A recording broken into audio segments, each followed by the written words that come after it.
ప్రశాంతంగా ఉన్నారు. ప్రశాంతం అన్న. ఈ సినిమా మీరు మొత్తం కూడా రియలిస్టిక్గా తీసారా, లేకపోతే ఏమైనా చేంజెస్ ఏమైనా కొద్దిగా చేసినట్టు ఉన్నారా సినిమాటిక్గా? చేసినాం అన్న, చేంజెస్ చేసినాం.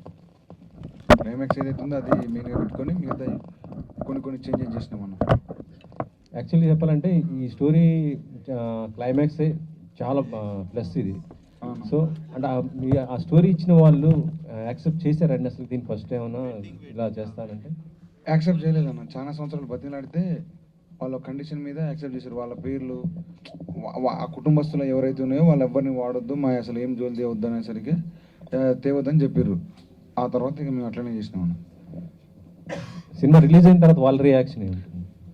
అంటే ఇంకా వాళ్ళు కొంచెం ఆ బాధ ఉన్నదన్న, అండ్ రీగ్రెట్ అయితే ఉన్నదన్న. అది వాళ్ళకైతే బాధ ఇచ్చిన ఏడు కొంచెం ఫోన్ చేసి ఏడ్చిర్రు. మళ్ళీ అప్పటి ఇక దాని మీద వాళ్ళు బాధపడ్డారు బాగానే. నితిన్ గారు, గుడ్ ఈవినింగ్. మళ్ళీ మీ నుంచి వస్తూనే ఉన్నాయి వరుసగా మంచి హిట్. దానికి తోడు బన్నీవాస్ గారి తోడు కావటం, ఇటు వంశీ గారి తోడు అవటం, అసలుకి ఎక్కడికో పోతుంది లిటిల్ హార్ట్స్ కానీ ప్రతిదీ కూడా బాగా మంచి హ్యాట్రిక్ కొడుతుంటున్నారు. బడ్జెట్ పరంగా చూసుకుంటే చాలా తక్కువనే వినిపిస్తుంటుంది. నిజంగా ఈ సినిమాకి ఎంత బడ్జెట్ అయింది అంటే మీరు ఎంత పెట్టారు ఏంటి అసలు? సార్ అంటే నేను కొన్ని రివ్యూస్ చదివాను sir. Production values are good అని పెట్టారు. గుడ్ అంటే ఆ సినిమా బడ్జెట్ దానికి ఎంత కావాలో అంత సరిపోయినట్టే. సో దానికి ఎంత కావాలో అంత జరిగింది సార్. అండ్ ఆల్సో ఆ డిసిప్లిన్ ఉంది కాబట్టి ప్రొడక్షన్లో ఇవాళ ఇన్ని ప్రాజెక్ట్స్ టర్న్ అవుట్ అవుతూ ఆ బిజినెస్ కూడా వర్కౌట్ అవుతుంది సార్. లేదు అంటే దీన్ని మనం ఇప్పుడు హైదరాబాద్లో పెట్టి సెట్టింగ్స్ వేసి తీస్తే ఆ న్యాచురాలిటీ ఫీలింగ్ కూడా రాదు కదా. సో దీన్ని వీ ప్రొడ్యూస్ ఇట్ నాట్ మరీ ఏదో చీప్ బడ్జెట్ కాదు సార్. ఒక స్మాల్ ఫిల్మ్ ఏ బడ్జెట్లో చేయాలో ఆ బడ్జెట్లో చేస్తాం. అండ్ ప్రమోషన్స్కి ఆల్మోస్ట్ ఒక సినిమా బడ్జెట్లో సగం ప్రమోషన్స్ కూడా వీఆర్ స్పెండింగ్ నౌ అండి. స్వామి, బేసికలీ ఇప్పుడున్న ట్రెండ్ చూస్తుంటే కోట్లు పెట్టి సినిమా తీయాలి, భారీ సెట్టింగ్స్ వేయాలి, కథలు భారీ లెవెల్లో రాయాలి, అప్పుడు కానీ జనం యాక్సెప్ట్ చేయరు అనేది ఒకటి మనకు తెలుసు. బట్ ఒక చిన్న కథ అంటే రియల్ స్టోరీని తీసుకుని ప్లస్ టికెట్ కూడా మీరు ప్రైస్ తగ్గించారు, 99 రూపాయలు పెట్టారు.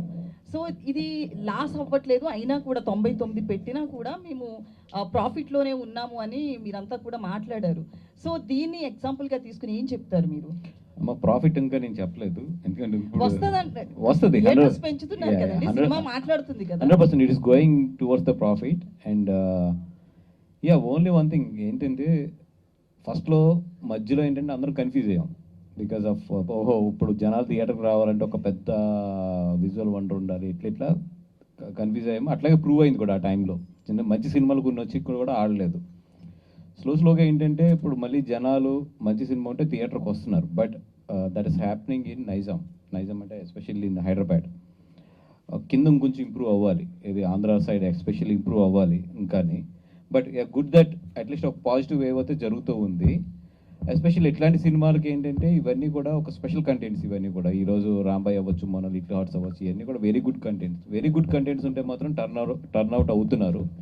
బట్ నాట్ లైక్ అంటే ఒక రేషియోలో ప్రతి బిజినెస్లోనే గ్రోత్ వస్తుంది కదా, అట్లాగా థియేటర్కి రావాల్సిన ఆడియన్స్ గ్రోత్ అయితే ఇంకా రావాలి. Yeah, but it started, that is a good point. Venu గారు, సినిమా అంతా చూస్తున్నప్పుడు అంటే క్లైమాక్స్ విషయంలో ఆడియన్స్ యాక్సెప్ట్ చేస్తారా లేదా అంటే రియల్ స్టోరీ అయినప్పటికీ కూడా క్లైమాక్స్ మీద చాలామందికి డౌట్ ఉంటుంది, ఫాదర్ అట్లా చేస్తాడా అని. అది ఎవరు కూడా నమ్మలేని సిచ్యువేషన్ ఉంటుంది. సో క్లైమాక్స్ విషయంలో మీరు బాగా స్ట్రాంగ్గా బిలీవ్ చేశారు ఆ సినిమాని. సో ముందు మనం బిలీవ్ చేయడం వేరు, తెర మీదకి రావడం వేరు, ఆడియన్స్ యాక్సెప్ట్ చేయడం వేరు. సో దీని మీద ఏమనిపించింది? ఆడియన్స్ యాక్సెప్ట్ చేస్తారని బలంగా నమ్మారా ఫస్ట్ నుంచి? నమ్మామండి. బోస్ రైటింగ్లోనే వెంకన్న క్యారెక్టర్ని, ఆ వెంకన్న క్యారెక్టర్ యొక్క సైకో అనాలిసిస్ని ప్రాపర్గా ముందు అంటే ఫస్ట్ సీన్ నుంచే, ఆయన ఇంట్రడక్షన్ చేసిన ఫస్ట్ సీన్ నుంచే మేనిఫెస్ట్ చేసిన విధానం ఏదైతుందో అది క్లైమాక్స్ నమ్మేలాగా రూట్ చేసింది అది. సో మాకు కొంచెము భయం ఉండింది నాకు, అరే ఇది అంటే ఇంకా ఏదన్నా ఆల్టర్నేట్ ఆలోచిద్దామా అని ఒక 10% భయం ఉండేది. ఒకరోజు సాయి ఫోన్ చేశారు, మన సాయి గారు ఫోన్ చేసి, అన్న మీరు అదే చేస్తున్నాం, అదే బాగుంది అంటే వాళ్ళు ఇంటర్నల్ మీటింగ్ పెట్టుకున్నారు ఆ రోజు స్టోరీ విన్న తర్వాత. పెట్టుకొని ఒక కొంచెం ఎందుకో వేణుగారు డైరెక్టర్ కాన్ఫిడెంట్గా ఉన్నాడు, నాకే ఒక 10% కొంచెం ఇంకేదన్నా ఆలోచిద్దామా, మరి వీళ్ళు యాక్సెప్ట్ చేస్తారో లేదని ఒక అది ఉండేది అనమాట.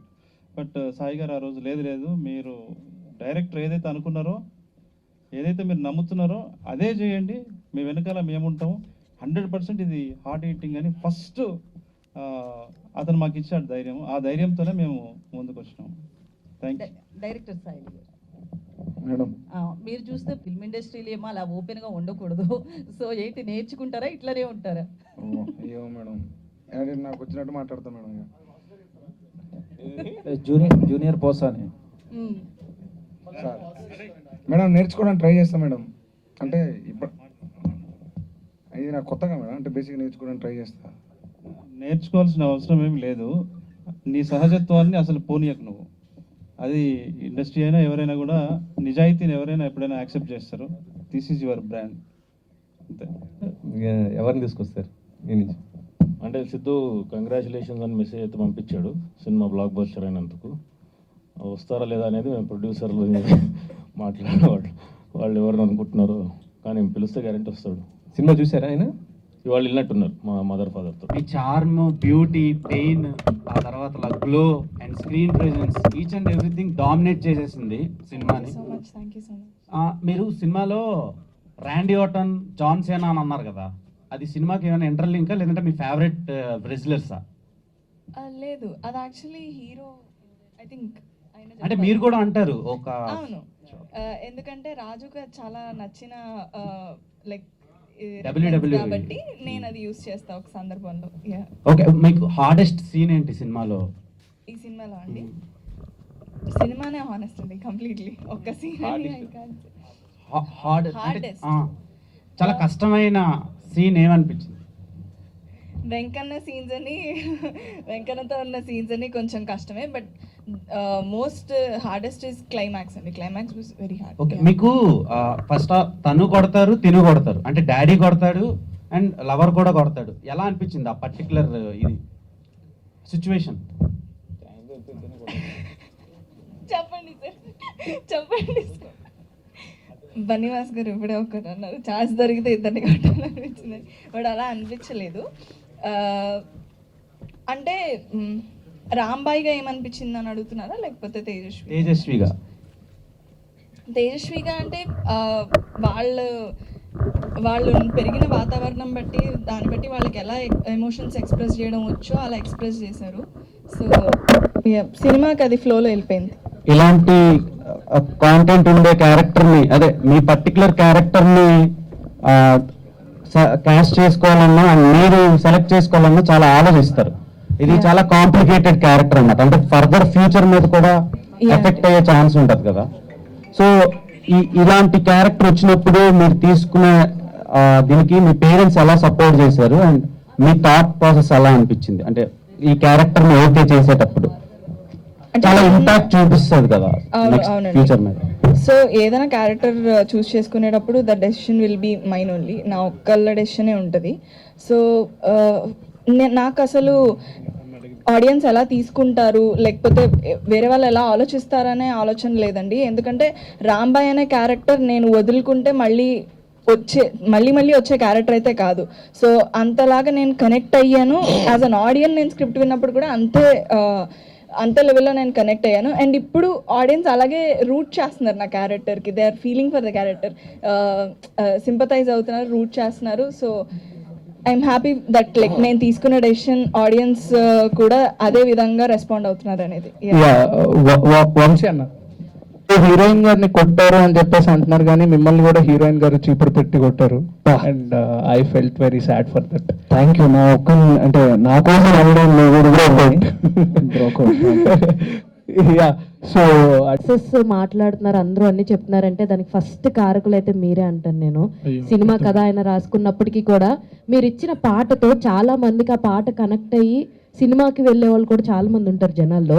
పర్టికులర్గా ఒక్క పాటతోటి హుక్ అయ్యి థియేటర్స్కి వెళ్ళి చూడాలనుకునే వాళ్ళు కూడా చాలా మంది ఉంటారు.